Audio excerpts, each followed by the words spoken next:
નમસ્કાર વિદ્યાર્થી મિત્રો, આજે આપણે પદ્ય 7 સુભાષિત કુસુમાની એટલે સુભાષિત રૂપી પુષ્પો જેની પ્રસ્તાવના અને 2 શ્લોકો આપણે આગળના વિડીયોમાં શીખ્યા હતા. હવે આગળના શ્લોકો આપણે શીખીશું. તો આપણે 2 શ્લોકો શીખ્યા. એમાં પહેલા શ્લોકમાં સજ્જન અને દુર્જનની વાત થઈ. બીજા શ્લોકમાં મહાવૃક્ષની વાત થઈ કે વૃક્ષ ભલે ફળ ના આપે પણ એનો છાંયડો તો મહત્વનો બની જ રહે છે. તો આ બીજા નંબરનો શ્લોક એ અર્થ વિસ્તાર માટે મહત્વનો છે. હવે આપણે ત્રીજા નંબરનો શ્લોક જોઈશું કે આરોપ્યતે શિલા શૈલે યત્નેન મહતા યથા નિપાત્યતે ક્ષણેનાદ તથાત્મા ગુણ દોષયો. તો એના શબ્દાર્થ બોર્ડમાં લખેલા છે, જે આ પ્રમાણેના છે કે મહત્તા યત્નેન એટલે કે ભારે પ્રયત્નથી, શૈલે એટલે કે પર્વત પર, આરોપ્યતે એટલે કે ચડાવવામાં આવે છે, ક્ષણેન એટલે કે ઘડીકમાં, અધ્ય નિપાત્યતે એટલે નીચે પાડી નાખવામાં આવે છે. તો એનો આપણે અનુવાદ જોઈશું. તો અહીંયા એનો અન્વય એ પ્રમાણે થાય છે કે યથા મહત્તા યત્નેન શિલા શૈલે આરોપ્યતે એટલે કે જેમ ભારે પ્રયત્નથી શિલાને પર્વત પર ચડાવવામાં આવે છે, ક્ષણેન અધ નિપાત્યતે એટલે ક્ષણ માત્રમાં તેને નીચે પાડી શકાય છે. તથા ગુણ દર્શયો આત્મા અધ નિપાત્યતે ચ તથા ગુણ દર્શયો આત્મા તો તે પ્રમાણે આત્મા ગુણ અને દોષની બાબતમાં છે. તો અહીંયા એમ સમજાવ્યું કે પોતાની જાતને ગુણમાં ઉપર ઉઠતા મુશ્કેલી પડે છે, પણ દોષમાં નીચે પડતા વાર લાગતી નથી. એટલે અહીંયા ગુણ અને દોષની વાત થઈ. એટલે આમાં પણ સજ્જન અને દુર્જનની આપણે વાત લઈ શકીએ કે આપણે સારા બનતા વાર લાગે છે પણ ખરાબ બનતા વાર લાગતી નથી, એવું પણ આપણે કહી શકીએ. તો એનો અનુવાદ આપણે એકવાર ફરીથી કરીને સમજી લઈએ કે જેમ ભારે પ્રયત્નથી શિલાને પર્વત પર ચડાવવામાં આવે છે પણ ક્ષણ માત્રમાં તેને નીચે પાડી શકાય છે, તે પ્રમાણે આત્મા ગુણ અને દોષની બાબતમાં છે. તો અહીંયા આત્મા ગુણ અને દોષની બાબત માટે અહીંયા શિલાની વાત કરી. શિલાનું અહીંયા ઉદાહરણ આપ્યું કે શિલાને આપણે ઉપર કોઈ પર્વત ઉપર ચડાવી હોય ને તો આપણને ખૂબ જ મુશ્કેલી પડે છે, પણ જો એને નીચે ફેંકવી હોય તો એને નીચે પટકતા વાર લાગતી નથી. તો અહીંયા એ માટે અહીંયા એ સમજાયું કે પોતાની જાતને ગુણમાં ઉપર ઉઠતા મુશ્કેલી પડે છે પણ દોષમાં નીચે પડતા વાર લાગતી નથી. એટલે કે ગુણિયલ બનતા વાર લાગે છે પણ દોષી એટલે કે દુર્જન બનતા વાર લાગતી નથી, એમ આપણને આ શ્લોક સમજાવે છે. વિદ્યાર્થી મિત્રો, આગળનો ચોથા નંબરનો શ્લોક જે આપણે જોઈએ એના શબ્દાર્થ અહીંયા બોર્ડમાં લખેલા છે. તો એ શ્લોક આ પ્રમાણેનો છે કે ક્ષણે રુષ્ટ ક્ષણે તુષ્ટ રુષ્ટ તૃષ્ટ ક્ષણે ક્ષણે અવ્યવસ્થિત ચિત્તસ્ય પ્રસાદોપી ભયંકર. તો અહીંયા ક્ષણે એટલે કે એક ક્ષણમાં, રુષ્ટ એટલે કે રોષે ભરાયેલો, તુષ્ટ એટલે કે સંતુષ્ટ થયેલો, અવ્યવસ્થિત ચિત્તસ્ય એટલે કે અવ્યવસ્થિત ચિત્તવાળાની, પ્રસાદ એટલે કે કૃપા, ભયંકર એટલે કે ભયાનક. તો અહીંયા ક્ષણે રુષ્ટ ક્ષણે તૃષ્ટ રુષ્ટ તૃષ્ટ ક્ષણે ક્ષણે. તો અહીંયા એક ક્ષણમાં રોષે ભરાતા અને એક ક્ષણમાં સંતુષ્ટ થનારા, અવ્યવસ્થિત ચિત્તસ્ય પ્રસાદપી ભયંકર. તો આમ ક્ષણમાં રોષે ભરાતા અને ક્ષણમાં સંતુષ્ટ થનારા અવ્યવસ્થિત ચિત્તવાળાની કૃપા પણ ભયંકર હોય છે. તો જેનું મન જેનું ચિત્ત અવ્યવસ્થિત હોય એવા માણસોની વાત કરી. તો અહીંયા એક ક્ષણમાં જે માણસ અહીંયા રોષે ભરાય છે અને એક ક્ષણમાં સંતુષ્ટ થાય છે, આમ થોડી ક્ષણમાં રોષે ભરાતા અને થોડી ક્ષણમાં સંતુષ્ટ થનારા, આમ અવ્યવસ્થિત ચિત્તવાળાની કૃપા પણ ભયંકર હોય છે. તો આવા લોકોની કૃપા એટલે ક્યારે આપણી ઉપર કૃપા કરી દે એ આપણને ખબર હોતી નથી. તો એમની કૃપા પણ ભયંકર હોય છે એવું આ શ્લોકમાં સમજાવ્યું. હવે વિદ્યાર્થી મિત્રો, આગળનો આપણે 5મા નંબરનો શ્લોક લઈશું, જે છે યથા ચતુર્ભી કનકમ પરીક્ષતે નિર્ઘર્ષણમ છેદનમ તાપ તાડને તથા ચતુર્ભી પુરુષ પરીક્ષતે શ્રુતેન શીલેન ગુણેન કર્મણા. તો આ શ્લોક એ પણ આપણા અર્થ વિસ્તાર માટે મહત્વનો શ્લોક છે, જે પરીક્ષાની અંદર પૂછાઈ શકે છે, જેના આપણે શબ્દાર્થ જોઈશું.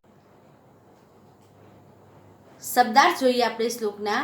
તો યથા તથા એટલે કે જેમ તેમ, નિર્ઘર્ષણ છેદન તાપતાડને એટલે ઘસવું, તપાવવું, ટીપવું એ ક્રિયાઓ વડે, ચતુર્ભી એટલે કે 4 વડે, કનકમ એટલે કે સોનું, પરીક્ષતે એટલે કે પરખાય છે, શ્રુતેન એટલે કે જ્ઞાન વડે, શીલેન એટલે કે ચારિત્ર વડે.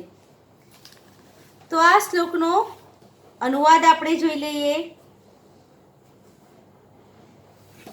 તો યથા નિર્ઘર્ષણ છેદ તાપતાડને ચતુર્ભી કનકમ પરીક્ષતે એટલે કે જેમ ઘસવું, કાપવું, તપાવવું અને ટીપવું એ 4 ક્રિયાઓ વડે સોનું પરખાય છે, તથા શ્રુતેન શીલેન ગુણેન કર્મણા ચતુર્ભી પુરુષ પરીક્ષતે, તેમ જ્ઞાન, ચારિત્ર્ય, ગુણ અને કર્મ એ 4 વડે માણસની પરીક્ષા કરાય છે. તો આ સોનાની પરીક્ષાની વાત આવી અને મનુષ્યની પરીક્ષાની વાત આવી. તો સોનું એ 4 ક્રિયાઓ વડે પરખાય છે, ઘસવાથી, કાપવાથી, તપાવવાથી અને ટીપવાથી.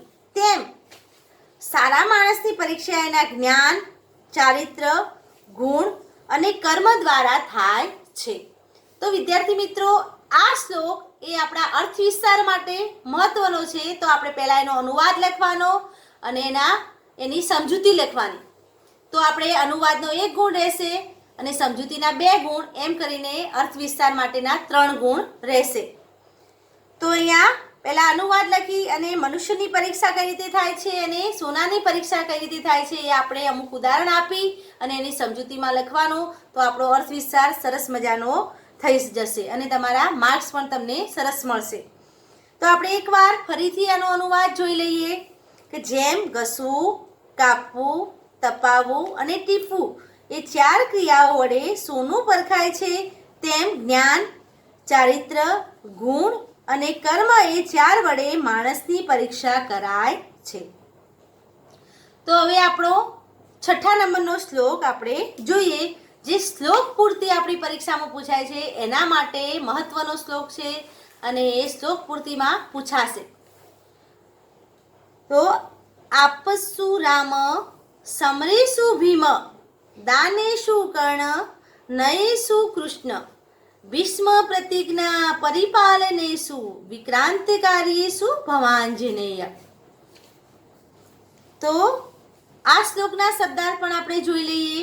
આપસ્સુ એટલે કે આપત્તિઓમાં, સમરેશુ એટલે કે યુદ્ધોમાં, નયેશુ એટલે કે નીતિઓમાં, વિક્રાંતિકારીશુ એટલે કે પરાક્રમ ભર્યા કાર્યોમાં, આંજનેય એટલે કે અંજના પુત્ર હનુમાન અને ભવ એટલે કે તું થજે. તો અહીંયા દરેક પરિસ્થિતિમાં કેવા બનવું એની આ શ્લોકમાં વાત કરી. તો એનો પણ આપણે અનુવાદ જોઈ લઈએ.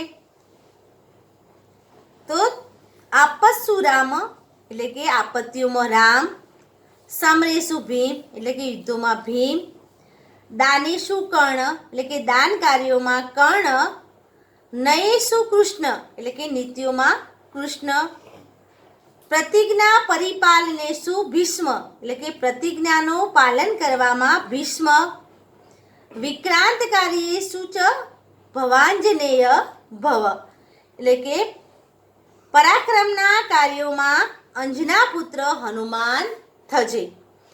તો અહીંયા આપત્તિ આપણને મુશ્કેલી આવે ત્યારે આપણે કેવા બનવું કે રામ જેવા. તો કેમ કે રામ એક રાજા હતા, રાજાના કુંવર હતા અને રાજા બનવાના હતા, છતાં પણ એમને ઘણી બધી મુશ્કેલીઓ સહન કરવી પડી. એમને 14 વર્ષનો વનવાસ પણ વેઠવો પડ્યો. એટલે કે આપત્તિઓમાં મુશ્કેલી આવે ત્યારે આપણે રામ જેવો બનજે. યુદ્ધોમાં ભીમ એટલે ભીમ બળ્યો હતો, એ યુદ્ધોમાં એની સારી એવી સુરવીરતા દાખવતો હતો, એટલે કે યુદ્ધોમાં ભીમ થજે. દાન કાર્યોમાં કર્ણ એટલે કે કર્ણને દાનેશ્વરી તરીકે ઓળખવામાં આવે છે. એને એના શરીર ઉપર જડેલા કવચ અને કુંડળ પણ ઇન્દ્રને દાનમાં આપી દીધા, એટલે કે દાન કાર્યોમાં કર્ણ જેવો થજે. નીતિઓમાં કૃષ્ણ એટલે કૃષ્ણ એ નીતિઓમાં પારંગત હતા. એ યુક્તિઓ પ્રયુક્તિઓ કરી અને એ અર્જુન વગેરે પાંડવોને ઘણી બધી સહાયતા એમને કરી હતી. એટલા માટે નીતિઓમાં કૃષ્ણ જેવો થજે. પ્રતિજ્ઞાનું પાલન કરવામાં ભીષ્મ. મહાભારતમાં ભીષ્મ પિતામહનું જે પાત્ર આવે છે એમને પ્રતિજ્ઞાનું પાલન કર્યું હતું, એટલા માટે અહીંયા પ્રતિજ્ઞાનું પાલન કરવામાં ભીષ્મ જેવો થજે. અને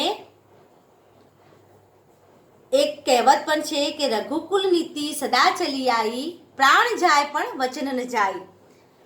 તો એમાં પણ આ ભીષ્મ પિતામહે જેમ પ્રતિજ્ઞાનું પાલન કર્યું એમ રઘુકુળમાં જે જન્મેલા હતા એ એમના પ્રાણ જવા છતાં પણ એમને જે વચન આપ્યું હોય એનું એ પાલન અવશ્ય કરતા હતા. એ વચનનો ભંગ ક્યારેય કરતા હતા નહીં. અને પરાક્રમના કાર્યોમાં અંજના પુત્ર હનુમાન થજે. એટલે હનુમાને પરાક્રમના ઘણા બધા કાર્યો કર્યા હતા. અને એ લંકામાં પહેલા રામની પહેલા એ હનુમાનજી એકલા ગયા હતા અને એમને લંકામાં એમની પુત્રી દ્વારા એમને લંકા પણ સળગાવી હતી. અને તેઓ ઘણા બધા રાક્ષસોને હેરાન પરેશાન કરી દીધા હતા. એટલા માટે પરાક્રમના કાર્યોમાં અંજના પુત્ર હનુમાન થજે એવું અહીંયા કહેવામાં આવ્યું છે. તો આપણે એકવાર એનો અનુવાદ ફરીથી જોઈ લઈએ કે તું આપત્તિઓમાં રામ, યુદ્ધોમાં ભીમ, દાન કાર્યોમાં કર્ણ, નીતિઓમાં કૃષ્ણ, પ્રતિજ્ઞાનું પાલન કરવામાં ભીષ્મ અને પરાક્રમના કાર્યોમાં અંજના પુત્ર હનુમાન થજે એવું અહીંયા કહ્યું. હવે આપણો છેલ્લા નંબરનો આપણે શ્લોક જોઈએ કે પ્રારંભતે ન ખલુ વિઘ્ન ભયેન નીચે પ્રારંભ્ય વિઘ્ન વિહતા વિરમતી મધ્યા વિઘ્ને પુનરપી પ્રતિહન્યમાના પ્રારંભ્ય ચોત્તમજના ન પરિત્યજંતી. શબ્દાર્થ આપણે જોઈ લઈએ તો વિઘ્ન ભયેન એટલે કે વિઘ્ન આવશે એવા ડરથી, નીચે એટલે કે નીચ માણસો વડે, ખલુ એટલે કે ખરેખર, પ્રારંભ્ય એટલે કે આરંભ કરીને, વિઘ્ન રહિતા એટલે કે વિઘ્નોથી હેરાન થયેલા, વિરમંતી એટલે કે અટકી જાય છે, અને ન પરિત્યજંતી એટલે કે છોડતા નથી. તો વિઘ્ન ભયને નીચે ખલુ ન પ્રારંભતે એટલે કે વિઘ્નના ભયથી નીચ માણસો વડે ખરેખર કાર્યનો આરંભ કરાતો જ નથી.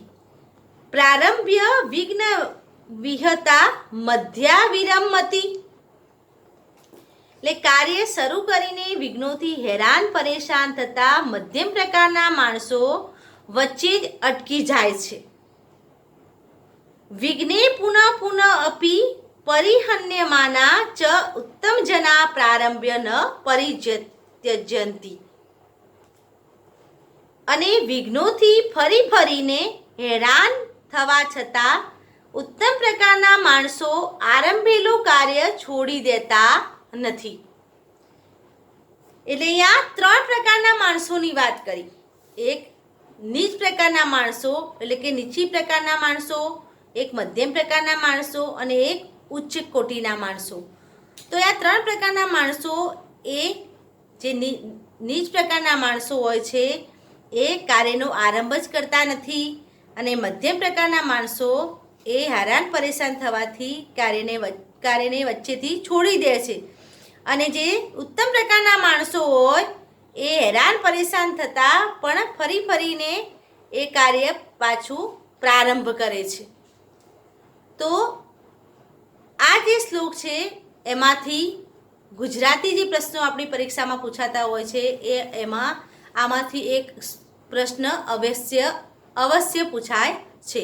તો આ શ્લોકની પણ અનુવાદની તમારે તૈયારી કરવાની, જેથી અનુવાદ આવડશે તો પ્રશ્નનો જવાબ આપોઆપ આવડી જશે. તો આપણે એકવાર એનો અનુવાદ ફરીથી સમજી લઈએ કે વિઘ્નના ભયથી નીચ માણસો વડે ખરેખર કાર્યનો આરંભ કરાતો જ નથી. એટલે કે ડરી જાય છે, હું કાર્ય કરી જ નહીં શકું, એટલે કાર્યનો આરંભ કરતા જ નથી.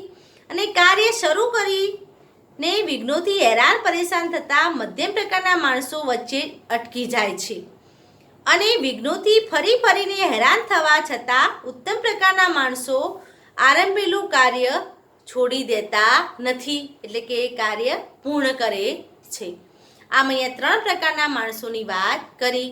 તો વિદ્યાર્થી મિત્રો, આપણા 7 શ્લોક અહીંયા પૂર્ણ થયા. હવે એના અનુવાદની તૈયારી કરવાની. જે શ્લોક પૂર્તિ માટેનો શ્લોક છે એ શ્લોક તમારે તૈયાર કરી દેવાનો અને 2 શ્લોકો છે જે અર્થ વિસ્તાર માટે મહત્વના છે એની પણ તૈયારી કરવાની. અને આમાંથી ગુજરાતી પ્રશ્નો પણ પૂછાઈ શકે છે. અને તમારે અનુવાદ અને સ્વાધ્યાય કાર્ય અને જે સંધિ સમાસ છે એ બધું લખવાનું રહેશે. આગળના વિડીયોમાં આપણે 8મો પાઠ જોઈશું.